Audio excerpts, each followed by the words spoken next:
같은 이슬람교를 믿는데 서로의 음식을 먹지 않습니다. 할랄 인증을 받아도 상대 종파가 도축한 고기는 안 먹어요. 농작물도 안 먹습니다. 결혼도 못 합니다. 차라리 이슬람과 기독교 사이가 더 나아 보일 정도로 서로를 적대시하죠. 다른 종교인들은 그냥 다른 종교를 믿는 사람들이지만 이들에게 상대 종파는 배신자이자 배교자이자 이단이거든요.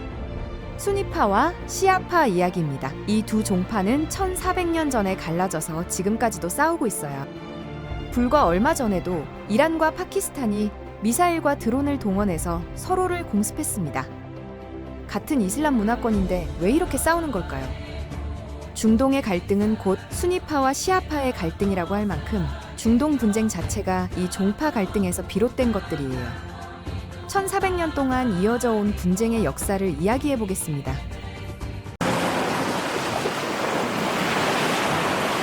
수니파와 시아파의 갈등은 632년까지 거슬러 올라갑니다. 이슬람교의 창시자인 무함마드가 사망하면서 이슬람교 내부에 큰 혼란이 일어났거든요. 지도자가 죽은 것도 문제지만 진짜 문제는 무함마드가 자신의 뒤를 이어 이슬람을 이끌어갈 후계자를 지명하지 않고 죽었다는 겁니다. 남은 사람들이 알아서 후계자를 정해야 하는 상황이 됐는데 여기서부터 의견이 갈라졌어요. 왕이 계승도 아들들끼리 파가 나뉘어서 싸우는데 종교 지도자의 후계자 문제는 더 복잡했습니다.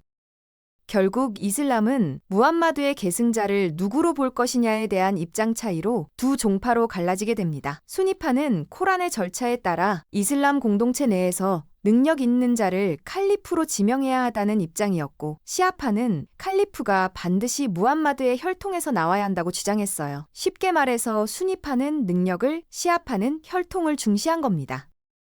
두 종파가 이렇게 다른 입장을 취한 이유는 칼리프의 역할을 다르게 해석했기 때문이에요. 수니파의 입장은 이렇습니다. 예언자는 무함마드로 끝났고 칼리프는 어디까지나 예언자의 대리인에 지나지 않는 단순히 이슬람 국가의 지도자이자 최고 종교 권위자일 뿐이다. 그래서 칼리프가 굳이 무함마드에 피줄일 필요가 없다는 거죠. 또한 예언자가 아니기 때문에 칼리프에게는 코란을 독단적으로 해석하거나 법적 판단을 내릴 권리가 없다고 생각했습니다. 반면 시아파는 예언자가 신의 말씀을 전달해주는 자라면 칼리프는 예언자가 전달해준 신의 말씀을 일반인들이 잘 이해할 수 있도록 해석하고 적용하는 지위라고 생각했어요. 따라서 칼리프는 신성한 코란을 해석할 권리를 갖고 있는 신성한 자리이니 당연히 무함마드의 후손이어야 한다고 본 겁니다. 효율성을 따지면 수니파가 맞을 수도 있고 정통을 따지면 시아파가 맞을 수도 있어요. 무엇을 중요하게 보느냐의 차이일 뿐인데 그래서 1400년이 지난 지금까지도 싸우고 있는 거죠. 당시 무함마드에게는 아들이 없었기 때문에 시아파는 무함마드의 사촌이자 사위인 알리를 무함마드의 후계자로 내세웠습니다. 수니파는 극렬하게 반대했고요. 상반된 입장을 가진 두 종파의 힘겨루기 끝에 마침내 한대 칼리프가 선출됐는데 일대 칼리프는 무함마드가 살아있을 때 가장 신임을 받았던 측근 아부 바크르가 됐습니다. 2대 칼리프는 무함마드를 박해하다가 개종한 뒤 충실한 부하로 활동했던 우마르, 3대 칼리프는 무함마드의 사위인 우스만, 그리고 4대 칼리프가 되어서야 무함마드의 유일한 혈통인 사촌이자 사위 알리가 됐어요. 여기서 중요한 건 1대부, 3대진 칼리프는 모두 수니파 쪽 인물이었다는 점입니다. 3명 모두 무함마드의 피를 잇지 않았죠. 마치 수니파가 이긴 듯한 상황이었어요. 그래도 4대까지는 수니파와 시아파가 갈라져 있긴 했지만 같은 이슬람으로서 공존하고 있었습니다. 차라리 이때 수니파와 시아파가 한 번씩 번갈아가며 칼리프를 결정했다면 갈등이 지금처럼 심하지는 않았을 거예요. 현재 기준으로 수니파가 전체 무슬림의 80%를 차지하니까 수니파 칼리프 3-4번에 시아파 1번 이런 식으로도 할 수 있었을 겁니다. 하지만 이 모든 가능성은 4대 칼리프 알리가 즉위 5년 만에 수니파에 의해 암살당하면서 완전히 무산됐습니다. 심지어 알리의 두 아들 중 장남까지 수니파에 의해 암살당했어요. 이후 5대 칼리프 자리에는 3대 칼리프 우스만의 사촌인 무아위야가 오르게 됩니다. 무함마드의 혈통이 아니니 5대 칼리프의 지지자들은 수니파였죠. 무아위야는 추대 전통을 거부하고 자식에게 칼리프 자리를 세습할 것을 선언하면서 두 종파의 분열은 되돌릴 수 없게 됐습니다. 시아파 입장에서는 빡칠만 했어요. 결국 680년 암살당한 4대 칼리프 알리의 차남인 후세인이 반란을 일으킵니다. 칼리프 직위를 놓고 수니파와 시아파가 정면 충돌하게 된 거죠. 이를 카르발라 전투라고 하는데 며칠 동안 이라크 카르발라에서 후세인은 물론이고 후세인의 친인척과 지지자들까지 수니파와의 전투에서 무참히 죽임을 당했습니다. 이 일련의 사건들로 인해 수니파와 시아파는 그야말로 철천지 원수가 됐고 무함마드의 혈통은 완전히 끊어지고 말았어요. 전투에서 승리한 결과 수니파는 무슬림의 다수파가 됐고 시아파는 소수의 불만 세력이 됐습니다. 이게 현재까지도 이어져 내려오고 있고요. 그런데 여기서 의문이 생깁니다. 무함마드의 혈통인 알리가 죽었고 그의 아들들마저 죽어서 혈통이 끊긴 상황에서 시아파는 어떻게 사라지거나 수니파에 흡수되지 않고 지금까지 단결력을 유지하고 있는 걸까요? 무함마드의 혈통이 끊어졌으면 시아파는 명분이 없지 않나 싶을 수도 있어요.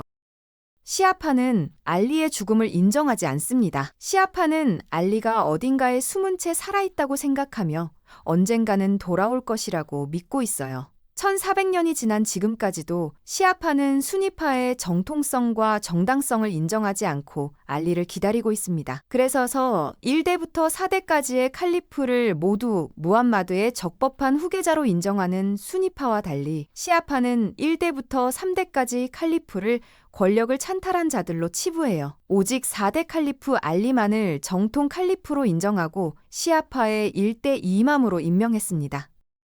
이맘이란 이슬람 교단 지도자를 뜻하는데 수니파가 이슬람 제국의 주권자를 일컫는 칼리프 제도를 택했다면 시아파는 이맘 제도를 고수하고 있어요. 사실 이맘은 수니파에도 있는데 수니파의 이맘과 시아파의 이맘은 그 역할과 의미가 완전히 다릅니다. 원래 이맘은 칼리프의 동의어로 지도자를 뜻하지만 수니파에서 이맘은 예배 인도자의 의미로 축소됐어요. 수니파 무슬림들이 예배당인 모스크에 모여 집단 예배를 할 때 이 말은 말 그대로 예배를 인도하고 신도들을 지도하는 역할을 하죠. 여기서 잠깐 설명하자면 기독교에는 목사가, 천주교에는 신부가, 불교에는 승려가 있는 것과 달리 이슬람에는 성직자가 존재하지 않습니다. 무슬림들은 모든 인간이 평등하며 중간 매개자 없이 하느님과 직접 소통할 수 있다고 믿기 때문이에요. 하지만 다 같이 모여서 예배를 볼 때는 인도할 사람이 필요하기 때문에 이때 이맘이 마치 타 종교의 성직자처럼 예배를 인도하는 역할을 합니다. 수니파에서 이맘은 한 번 얻으면 계속 유지되는 직책이 아니라 집단 예배 때마다 그때그때 바뀌는 인도자일 뿐이에요. 원칙적으로 모든 성인 무슬림은 이맘이 될 자격이 있고 이맘이 되기 위해 특별한 성직 과정이나 예식이 필요하지 않습니다. 하지만 시아파는 단순 예배 인도자를 이맘이라고 하지 않아요. 4대 칼리프 알리를 한대 이맘으로 임명한 것을 보면 알 수 있듯 시아파에게 이맘이란 알리로부터 영전능을 물려받은 신의 대리인입니다. 수니파에서 이맘은 누구나 될 수 있는 한시적인 자리지만 시아파의 이맘은 신이 내린 절대적인 자리인 거예요. 수니파와 시아파는 이슬람 경전인 코란과 기본적인 교리는 공유하고 있지만 이런 근본적인 차이를 안고 있기 때문에 서로 결코 사이가 좋을 수 없는 겁니다. 오랜 시간 평화와 분쟁을 반복한 두 종파는 20세기에 들어 더욱 복잡한 관계에 놓이게 됐습니다. 아랍인과 페르시아인의 민족 갈등, 석유와 초강대국의 개입으로 인해 종교 갈등을 넘어선 거죠. 1926년 친서방 왕정 국가이자 수니파 맹주인 사우디아라비아가 건국됐고 1979년 전 세계 시아파의 구심점인 이란에서 이슬람 혁명이 일어나 이란 이슬람 공화국이 수립됐습니다. 이후 수니파 중동 국가들은 사우디를 중심으로 시아파 중동 국가들은 이란을 중심으로 뭉치게 됐어요. 이런 배경 속에서 이 두 나라는 수니파와 시아파를 대표하여 예멘, 시리아 등 각종 역내 분쟁에 개입하면서 일종의 대리전을 치러왔습니다. 종교 갈등이 1400년을 거치며 중동 패권을 둘러싼 국제 정치 갈등으로까지 확대된 거예요. 역사적으로 많은 전쟁이 종교 분쟁에서 비롯됐으니 그다지 놀라운 이야기가 아닌 것처럼 보이기도 하지만 현대 한국을 살아가는 우리에게는 다소 생소하게 느껴집니다. 사랑과 평화를 지향하는 종교들이 인류 역사 내내 분쟁에 휘말려 있다니 아이러니한 일이죠.